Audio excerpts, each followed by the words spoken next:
அனைவருக்கும் வணக்கம் ஃப்ரெண்ட்ஸ். நம்ம வீடியோவில் என்ன பார்க்க போகிறோன்னா, நடந்து முடிஞ்ச குரூப் 4 தேர்வில் மேக்ஸில் சில குளறுபடியான கேள்விகள்லாம் கேட்டிருந்தாங்க. ஸோ இது நிறைய பேர் 2 ஆன்சர் சொல்லியிருக்காங்க. ஸோ எந்த ஆன்சர் தான் கரெக்டான டிஎன்பிஎஸ்சி அஃபிஷியலுக்கு ஆன்சருக்கு வரலை. ஸோ அந்த கேள்விக்கு 2 கேள்விக்குமே சரியான விளக்கம் நம்ம இந்த வீடியோவில் பார்க்க போகிறோம்.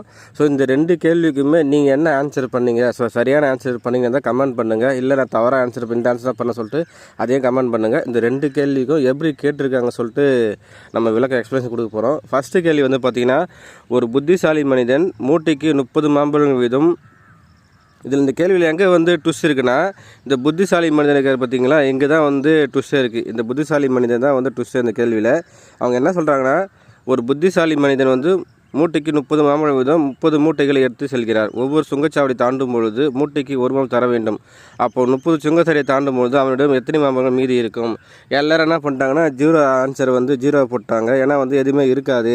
ஏன்னா ஒரு மூட்டைக்கு 30 மாம்பழம் கொடுத்துட்டு போனால் 30 சுங்கச்சாவடி, அப்போ 3 × 30 90 மாம்பழம், அப்போ 90 மாம்பழம் காலி. அப்போ 30 சுங்கத்தை தாண்டும் போது அவங்ககிட்ட மாம்பழமே இருக்காது சொல்லிட்டு எல்லாமே என்ன பண்ணுறாங்க, 0 தான் போட்டாங்க.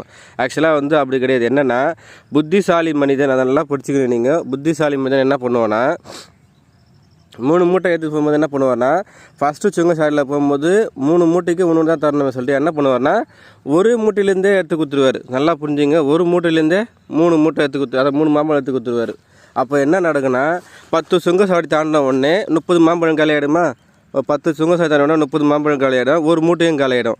ஸோ அடுத்தது ரூல்ஸ் படி என்னென்னா, உங்களுக்கு அடுத்த சுங்கச்சாவடி போகும்போது உங்களுக்கு எவ்வளோ தரணும்? நம்மளுக்கு மிச்சம் பேலன்ஸ் 60 மாம்பழம் இருக்கும். அப்போ எவ்வளோ தரணும்? 2 மூட்டை தாங்க. அப்போ 2 தான் கொடுக்கணும். அந்த 2 எதுலேருந்து கொடுப்பாருன்னா, ஒரு மூட்டையிலேருந்தே கொடுத்துன்னு போவார். அப்போ ஒரு மூட்டையிலேருந்தே கொடுத்து போக சொல்ல மிச்சம் எவ்வளோ நம்மளுக்கு 60 மாம்பழம் இருக்குது. 60 மாம்பழத்தில் பார்த்திங்கன்னா ஒவ்வொரு மூட்டைக்கு 1 கொடுக்கும்போது 15 தான் உங்களுக்கு. 15 சுங்கச்சாவடி எடுத்து 2 கொடுக்கும்போது 15 2 30. அப்போ உங்களுக்கு 30 மாம்பழம் காலி ஆகிடும், 15 சுங்கச்சாவடி போயிடும். அப்போ எத்தனை இருக்க மிச்சம்? உங்களுக்கு 5 சுங்கச்சாவடி தான் இருக்கும். 5 சுங்கச்சாவடியில் பார்த்திங்கன்னா உங்களுக்கு எவ்வளோ இருக்கும்? கையில் எவ்வளோ மாம்பழம் இருக்கும்? உங்களுக்கு 30 மாம்பழம் இருக்கும். 5 கொடுத்துட்டு ஆரம்பிச்சு எவ்வளோ இருக்கும் உங்களுக்கு? 25 மாம்பழம் தான் அவர் கையில் எடுத்துகிட்டு போவார். ஸோ இதுதான் ஆன்சர். 25 யாராவது கரெக்டாக போட்டுன்னு சொல்லுங்கள். நல்லா புரிஞ்சுங்க. மொத்தம் 60 மாம்பழத்தில் ஃபஸ்ட்டு சுங்கச்சாவடிலேருந்து ஒரு பையிலேருந்தே 3 எடுத்து கொடுத்துருவார். அப்போ 10 சுங்கச்சாவடி போனோம்னா 30 மாம்பழம் போயிடுமா? அப்போ ஒரு மூட்டை காலி ஆகிடும். அப்போ அடுத்த சுங்கச்சாவடி போகும்போது எத்தனை மாம்பழம் தானே அவர் 2 தான் கொடுக்கணும். அந்த 2 என்ன பண்ணுவார்னா, ஒரு பையிலேருந்து எடுத்து கொடுத்துருவார். அப்போ ஃபஸ்ட்டு 30 மாம்பழம் போச்சுன்னா மிச்சத்துக்கு நம்மளுக்கு 60 இருக்கும். அடுத்து 60 2 சுங்கச்சாவடி, அதை 2 மாம்பழம் கொடுக்கணும். அதுவும் ஒரே பையிலேருந்து எடுத்து கொடுப்பாரு. அப்போ 15 சுங்கச்சாவடி தாண்டி போன உடனே உங்களுக்கு எவ்வளோ இருக்கும்? உங்களுக்கு ஒரு பை, இன்னொரு பை காலி ஆகிடும். 30 மாம்பழம் போயிடுச்சா? அப்போ எத்தனை இருக்க மிச்சம்? ஒரு பை தான் இருக்கும். ஆனால் கையில் 30 மாம்பழம் இருக்கும்.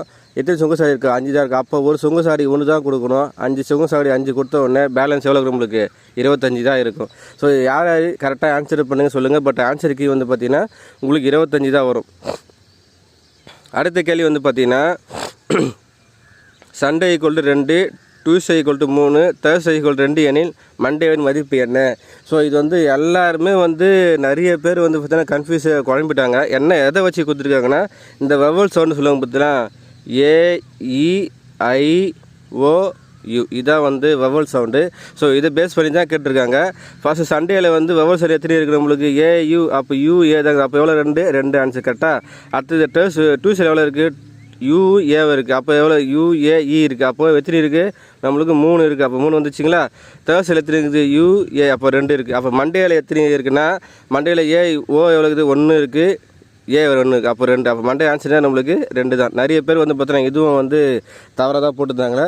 ஸோ கேள்விகள் எல்லாமே கரெக்டான கேள்வி தான் கேட்குறாங்க. பட் நம்ம அந்த மாதிரி அவங்க கேட்குற விதத்தில் நம்ம யோசிக்கிறதில்ல. அதுதான் உண்மை. ஸோ டிஎன்பிசியில் பார்த்தீங்கன்னா இதுக்கப்புறம் கேள்விகள்லாம் அவங்க கரெக்டாக நல்லா தரமாக கேள்வி கேட்குறாங்க. பட் நம்ம என்ன பண்ணோம், நம்ம தான் அதுக்கேற்ற மாதிரி நம்ம டெவலப் பண்ணிக்கணும், நம்மளே இம்ப்ரூவ் பண்ணிக்கணும். ஸோ இந்த கேள்விகள் எல்லாமே என்ன உணர்த்துதுன்னா, நம்ம டிஎன்பிசியில் கேட்க போகிற கேள்விக்கு நம்மளை நம்ம இம்ப்ரூவ் பண்ணணும். அதுதான் உண்மை. ஸோ இந்த 2 கேள்விக்குமே நிறைய பேர்கிட்ட பார்த்தீங்கன்னா நிறைய குழப்பம் இருக்குது. புத்திசாலி இதில் இந்த ட்விஸ்டே பார்த்தீங்கன்னா இந்த புத்திசாலி மனிதன் தான். ஸோ புத்திசாலி மனிதனா அவன் என்ன பண்ணுவான்? அப்போது சாதாரண மனிதனுக்கும் புத்திசாலி மனிதன் டிஃப்ரெண்ட் இருக்குல்ல. ஸோ அதை பேஸ் பண்ணி தான் கேட்டிருக்காங்க. ஸோ யார் கரெக்டாக ஆன்சர் பண்ணி சொல்லி கமெண்ட் பண்ணுங்கள். இந்த வீடியோ பிடிச்சா லைக் பண்ணுங்கள். மறக்காமல் சேனலை சப்ஸ்கிரைப் பண்ணுங்கள். தேங்க்யூ.